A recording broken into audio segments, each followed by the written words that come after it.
ओम नमः शिवाय। प्यारे भक्तों, आज हम स्तनपान करेंगे फाल्गुन मास कथा का छठा अध्याय। उम्मीद करती हूँ कि आपने चैनल को सब्सक्राइब कर लिया होगा। यदि नहीं किया है तो चैनल को सब्सक्राइब कर बेल आइकन को जरूर दबा लीजिएगा ताकि आगे आने वाली वीडियो के नोटिफिकेशन आप तक टाइम पर पहुँचते रहें। आइए कथा स्तनपान करते हैं। ब्रह्मा जी कहते हैं, नारद, मैना और हिमालय आदरपूर्वक देव कार्य की सिद्धि के लिए कन्या प्राप्ति के हेतु वहाँ जगत जननी भगवती उमा का चिंतन करने लगे, जो प्रसन्न होने पर संपूर्ण अभिष्ट वस्तुओं को देने वाली है। वे महेश्वरी उमा अपने पूर्ण अंश से गिरिराज हिमवान के चित्त में प्रविष्ट हुई।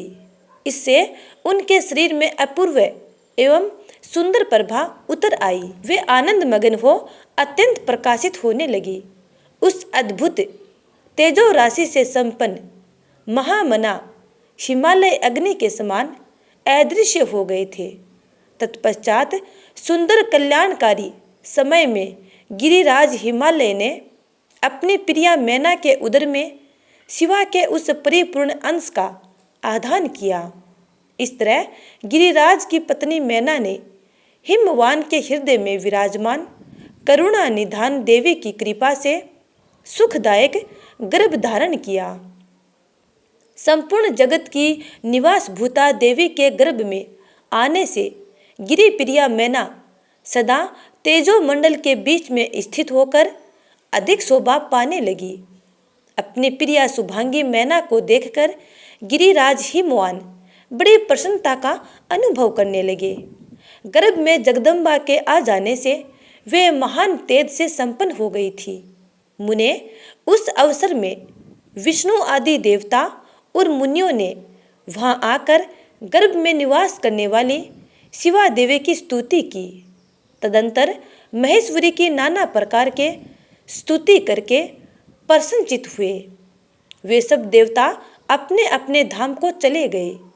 जब 9वां महीना बीत गया और 10वां भी पूरा हो चला, तब जगदम्बा काली ने समय पूर्ण होने पर गर्भस्थ शिशु की जो गति होती है उसी को धारण किया, अर्थात जन्म ले लिया।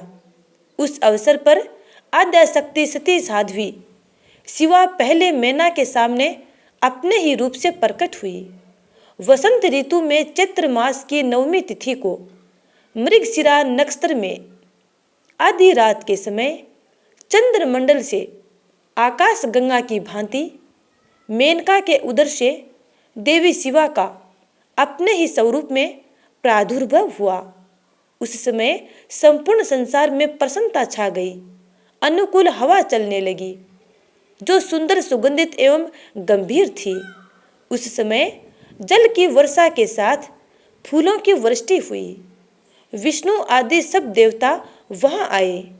सबने सुखी होकर प्रसन्नता के साथ जगदम्बा के दर्शन किए और शिवलोक में निवास करने वाली दिव्य रूपा महामाया शिव कामिनी मंगलमयी कालिका माता का सत्वन किया। नारद, जब देवता लोग स्तुति करके चले गए, तब मेनका उस समय प्रकट हुई। नील दल के समान कांति वाली श्याम वर्णा देवी को देखकर अतिशय आनंद का अनुभव करने लगी। देवी के उस दिव्य रूप का दर्शन करके गिरि प्रिया मैना को ज्ञान प्राप्त हो गया।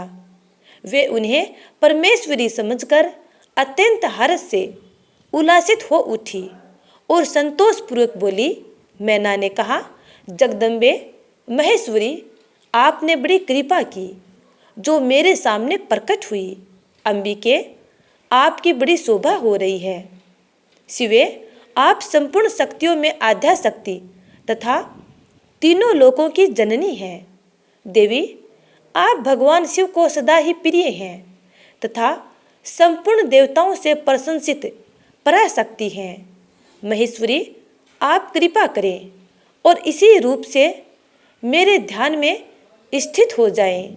साथ ही मेरी पुत्री के अनुरूप प्रत्यक्ष दर्शनीय रूप धारण करें। ब्रह्मा जी कहते हैं, नारद, पर्वत पत्नी मैना की यह बात सुनकर अत्यंत प्रसन्न हुई। शिवा देवी ने उस गिरी प्रिया को इस प्रकार उत्तर दिया। देवी बोली, मैना, तुमने पहले तत्परता पूर्वक मेरी बड़ी सेवा की थी। उस समय तुम्हारी भक्ति से प्रसन्न हो मैं वर देने के लिए तुम्हारे निकट आई। वर मांगो। मेरी इस वाणी को सुनकर तुमने जो वर मांगा वह इस प्रकार है। महादेवी, आप मेरी पुत्री हो जाएं और देवताओं का हित साधन करें। तब मैंने तथास्तु कहकर तुम्हें सादर यह वर दे दिया और मैं अपने धाम को चली गई। गिरिकामिनी उस वर के अनुसार समय पाकर आज मैं तुम्हारी पुत्री हुई हूँ। आज मैंने जो दिव्य रूप का दर्शन कराया है इसका उद्देश्य इतना ही है कि तुम्हें मेरे स्वरूप का स्मरण हो जाए, अन्यथा मनुष्य रूप में प्रकट होने पर मेरे विषय में तुम अनजान ही बनी रहती। अब तुम दोनों दंपति पुत्री भाव से अथवा दिव्य भाव से मेरा निरंतर चिंतन करते हुए मुझ में स्नेह रखो, इससे मेरी उत्तम गति प्राप्त होगी। मैं पृथ्वी पर अद्भुत लीला करके देवताओं का कार्य सिद्ध करूँगी, भगवान शंभु की पत्नी होंगी और सज्जनों का संकट से उद्धार करूँगी। ऐसा कहकर जगमाता शिवा चुप हो गई और उसी क्षण माता के देखते देखते प्रसन्नतापूर्वक नवजात पुत्री के रूप में परिवर्तित हो गई। तो प्यारे भक्तों, ये था फाल्गुन मास कथा का छठा अध्याय। उम्मीद करती हूँ कि आपको यह कथा अच्छी लगी है। यदि अच्छी लगी है तो लाइक कमेंट कर देना और आगे की कथा जानने के लिए अगले अध्याय का इंतजार करना। तब तक के लिए जय श्री राधे।